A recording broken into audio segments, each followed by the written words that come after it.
Hey, what is going on, YouTube? Aaron here. We are back, ladies and gentlemen. I hope you guys are having a fantastic day there, and we've got an informative one for you guys here in today's video. This, of course, is the map Mountain Range, one of the newer maps to come to the game. I believe it was a few updates ago. And anytime a new map comes to the game, I feel like it takes the player base a good year or two to kind of fully understand game flow and just the different intricacies of each map. Now, certain players have been playing the game from the start and still haven't fully mastered, some of the maps that have been there from day one. But alas, I know you guys enjoy, these types of videos. And also in this video, we're going to be talking about the roles that each class should ideally fulfill and kind of how to play them on this particular map. Now, part of this video was drawn out from a Facebook post where a gentleman he had the right idea, I just maybe didn't necessarily fully agree with a majority of his statement, talking about, and maybe I read it wrong, but talking about if you're on the flank of a map, you should ideally stay towards the center, as you don't want to give up center position. And I'm pretty sure he was talking about a particular game on Capture the Base, on something like the Warrior's Path, where you can just sail right up the middle and capture the base. And yes, on that map, you don't want to give up the middle immediately. And it changes for each map. But again, we're going to talk about Warrior's Path, and we'll bring that point up, kind of later throughout this video. Something I did want to note is our map looks a little bit different than this particular graphic, and obviously I think our spawns are a little bit closer and a little bit tighter per se, and this of course is from a PC, graphic. So just keep that in mind. I'm going to go ahead and remove these though. Just keep in mind I kind of tried to match them up here, and I also believe there's a few extra islands that have been added to our version of the map, which always help in terms of concealment cover and trying to work your way in and out of positions. Now, for this particular example, we're going to pretend like there is a destroyer, a cruiser, and a battleship at each spawn location here. In 80 to 90% of your games, that's not how it's going to work. But again, for the sake of simplicity, that's what we're going to talk about. And so I know someone's going to be like, well, what if it's double battleship? Well, guys, just try to create a little triangle offense with your group of ships that you spawn with, which brings me to essentially point number one of all of these videos. Stay at the side you spawn at. With the exception of Two Brothers and like one or two other maps, if you play the region you spawn at, now if you're right here at B, you don't have to sail your battleship directly into B, but you have to play around this region. In certain maps, you'll see me go to this void here, getting a crossfire here and here, or, vice versa. But if you play the side you fucking spawn at, you will just notice that, and you play in a team-oriented fashion, your results, your damage, your XP, your win rate, all of that will increase slightly depending, of course, on the team you get. You could play, you could get 7 kills and 300,000 damage with some of these teams and still lose. But alas, we're getting away from the topic of this video. Talking about destroyers, right? And once again, the domination point is a little to the left here. If I were a destroyer, I would try to snake out here, make sure that there's not another destroyer taking a position on these islands. Once I kind of figured that out, I'm going directly into the cap here and doing my patented J-hook turn, right? I'm sailing in, and depending on the destroyer that I'm in, I'm popping hydro, sonar, if I'm in a British destroyer, potentially a German destroyer, or, a pan-European destroyer with radar. I'm sailing directly at this ship here, and then I'm kind of turning out here. Something to be aware of, and again, this map and domination point is different. There's an island in the middle in our version of the game, is zoning torpedoes. And somebody the other day asked me what zoning torpedoes were, and very easily stated, if you don't know what those are, zoning torpedoes are just a random set of torpedoes that you're guessing, right, where the destroyer is going to be. Once you have played a game so many times, chess, whatever, Legends, you know that players are going to be making similar or the same moves in every match. So if I know that on this side of the map I like to go here, I'm going to throw out a set of zoning torpedoes to this region of the cap. So once you safely get this cap, or don't, right, depending on what the enemy does, that's what sets up your next move. If they don't get this cap, you get the cap for free. That is free XP and a free early advantage into the game. Once you get control of two of the caps, the enemy has a decision to make. They can lose the game, or they can push into you, at which point they have less cover and usually more vulnerabilities when they have to make an aggressive move once you are set up. Now, going back to the destroyer part of it, if there's another destroyer or a cruiser, whatever, you are not able to get this cap early on, leave the cap, right? Don't sacrifice your destroyer in the opening 3 minutes of the game because you heard some idiot YouTuber, me, say get the cap, right? You absolutely should try and contest the cap and not give it up for free, but don't lose 75 to all of your health trying to get this cap in the opening minutes. I admire destroyers who want to do this, but you're actually putting your team in a worse off position than, by sometimes going out here, right, and trying to get behind them, because at least out here you're spotting. Now, I never ever recommend, going out here beyond the flank, which is sort of what that gentleman in his Facebook post was saying, avoiding all responsibilities to torpedo one battleship who decides to sit at the back of the map. I'm sure the Dev Strike medal, is a great participation trophy, but you're not helping your team with much at all if, the enemy gets these 2 caps. Now, the third and final point is once you get this cap or contest this cap, you really can't leave this zone until you have either gotten this cap or you realize that this is the weak side, right?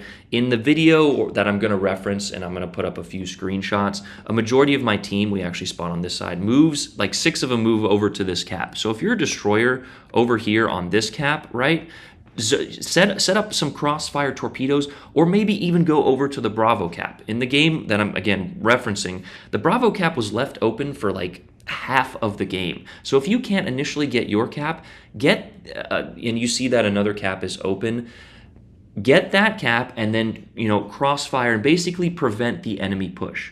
If you are on the weak side, don't just allow the enemy to just roll right through you. Kite away, right? Kite away, which is angling your ship in this direction while you still actually have all of your guns on target. Kite away, distract them, but also don't just blindly rush in and allow them to steamroll you, because half of the time, if you take up the time of the enemy, eventually your blueberry teammates will work their way over and develop that crossfire, which is once again why it is essential that you play your side so that shit doesn't happen.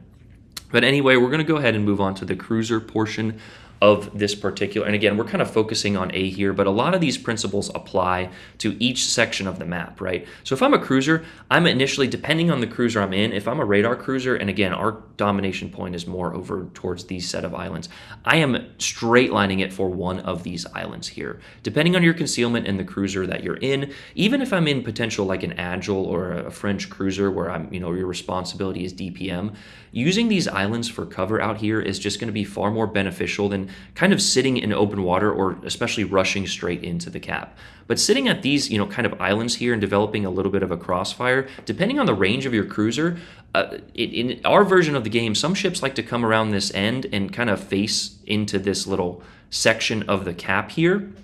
And RB is actually like surrounding these 2 islands here, or engulfing them rather. And some ships will sit and bow tank here, and if you put your cruiser out here, you have a beautiful, almost full broadside angle on them, and you can chunk them, as we've done in Stalingrad and a few others, for 10, 20K salvos before they even have a chance to think about what has happened. So again, if you're on the flanks here, try and develop, a crossfire with one of these islands. If you're in the center here, I would stick my nose, again, depending on what it is, on one of these islands, depending on what your battleship does, right? If you're in a division, communicate with your battleship, hey, I'm going to sit here, or I'm going to sit here while you sit there. Or if you're solo, which most of you guys are, go wherever your team is not. I know that sounds sometimes a little counterintuitive with standard naval tactics, but too often in this game, you see a bunch of idiots just group up and they all get torpedoed or put in a crossfire. You're not gaining firing angles, you're not gaining objective points, and you're not gaining crossfires. In certain circumstances, a double battleship division of brawling battleships, it's beneficial to group up so you can just steamroll enemies. But if the enemy knows what you're doing, and you can see that, like anytime I see a triple German battleship division, we just had a game the other night where we were on shards, and I was like, fuck it, we're just, we're going to rush up the middle. And we got obliterated, right? Because once you see that triple German battleship division, in 95% of scenarios what they are going to do. So as soon as you identify them, you just put them in a crossfire, and boom, the game is over. But anyway, if I was a cruiser here, I'd probably stick my nose here, trying to get crossfires over here, potential radar coverage of a good portion of this cap, which once again is a little bit further over here, and radar coverage of the Bravo cap. Same thing goes for this side. Now, something you need to watch out for is if a battleship eventually works his way around this side, he is going to have a good firing angle on you, so you need to play accordingly. And finally, talking about battleships, kind of focusing on this A flank first. If I was a battleship, depending on what I'm in, I'm just kind of waiting right around this region here. This is, you guys see it, I play a little passive in battleships. That's because you don't have the most maneuverability. So if you overcommit to this and you get caught in a crossfire here, or your destroyer, dies or whatever, you are now committed to this, and that's when you see battleships go down in the first 4 and 5 minutes because they didn't know how to position. And I will note that playing battleships is not necessarily easy in this game, but a lot of people play battleships as a crutch. The amount of health hiding in the back, right? You don't know how to... And again, it's a video game. You don't have to be an expert. But if you're hiding back here in your battleship with 70 to 90,000 health bow tanking, you just don't understand the core mechanics of the game. The battleships are supposed to attract damage, and you can do so in a beautiful position, sitting a few kilometers ahead of your spawn here by angling out and once again covering crossfires on all of these maps. One of my favorite things or positions to take in a battleship is sort of a 1-2 punch, as I mentioned, with the destroyer. Hopefully your destroyer moves ahead and spots here, and you kind of move a few kilometers ahead while also simultaneously turning out. And what turning out does is it allows you to get all of your guns on target while simultaneously angling your armor. It's kind of like that little J-hook we talk about in the destroyer here. So now you're ahead and being able to be shot at, but, in most circumstances, your armor is angled, depending on HE and different things like that. But again, we're trying to do just a basics video here. And you're able to get, like we talked about, all of your guns on target. So if you catch that cruiser trying to sail into position here, you can smash, dev strike him potentially, depending on RNG, or get a huge hit on a battleship, trying to also move into position here. Now, you want to make sure, depending on the map, and this one, there's a little bit of room to move ahead and maneuver, but certain maps, the miniaturized maps, I think it's Estuary on Tier 7 is just a god-awful, mini map there, but because as soon as the game starts, you're essentially spotted. But, and that, again, just comes with time. So repetition, understanding game flow like we're talking about in this video, but that's a move I would make in a battleship. If I spawned here, depending, again, it's very dependent. If you're on a German brawling battleship, maybe take these islands, try and get into the cap, use your torpedoes, in an effective manner. If you're on the weak side, like we're going to talk about here in just a moment, don't rush into 6 ships, right? Like, use your head.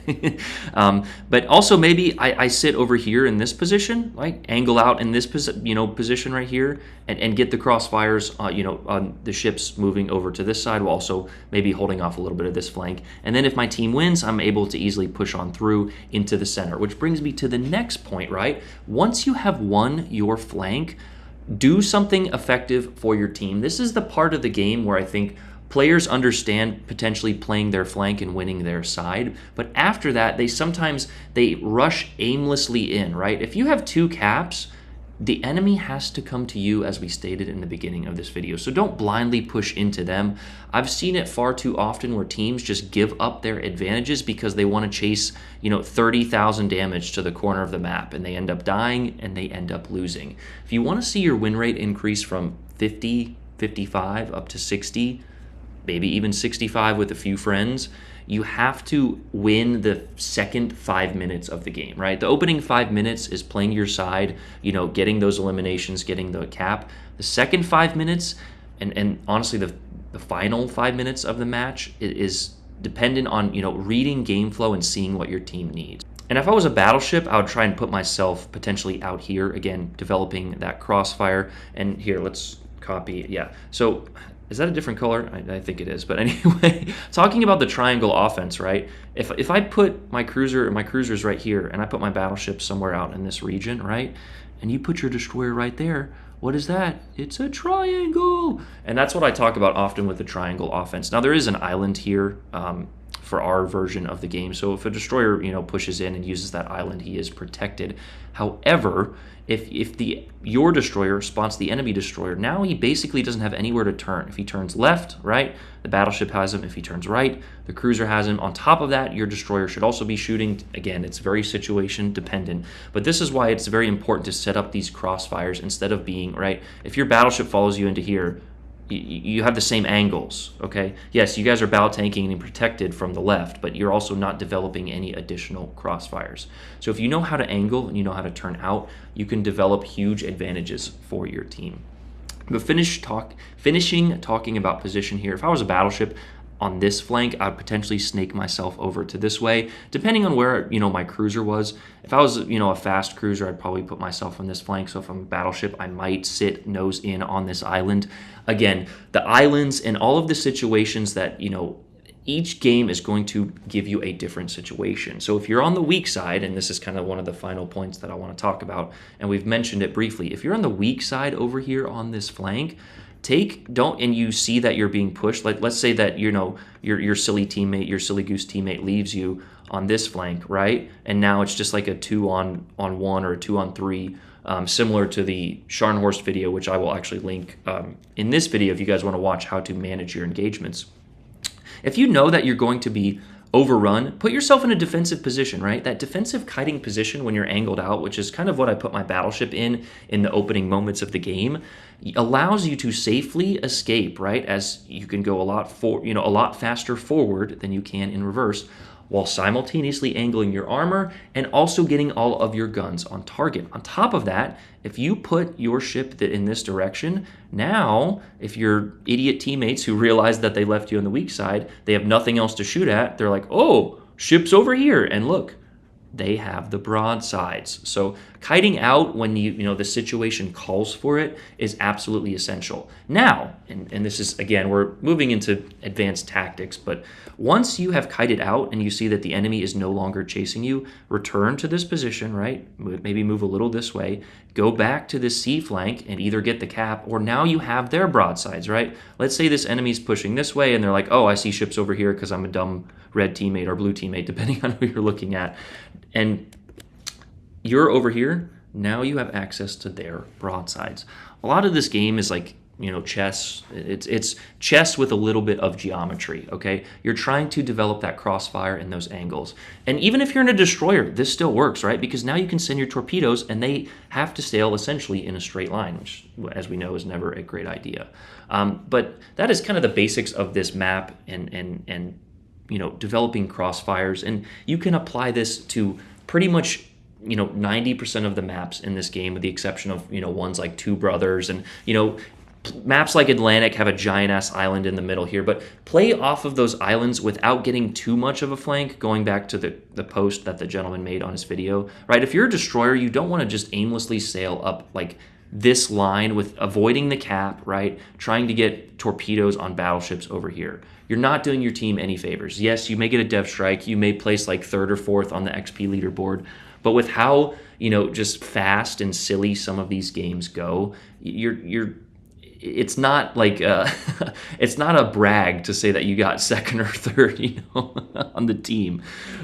Anyway, but that's the video, guys. I hope you guys enjoyed that. I know that I'm kind of blabbering here, just talking about different things. But if you guys enjoyed that, leave a like, leave a comment if you think these videos do help the community. And again, share the video. Some people are just not going to take advice well. As the saying goes, you can lead a horse to water, but you can't make it drink. You can give people these tutorials, and they would still just sail directly in and not understand the game. But alas, that is part of the fun, is trying to overcome those disadvantages. But that's the video. I hope you guys enjoyed it. Again, this is just a rough guide on how to play this map. Each game is going to be played differently, but if you follow those core principles that we've talked about so many times before, you're going to find yourself doing a lot better. I hope you guys enjoy that. Love you guys. I'm out. Peace.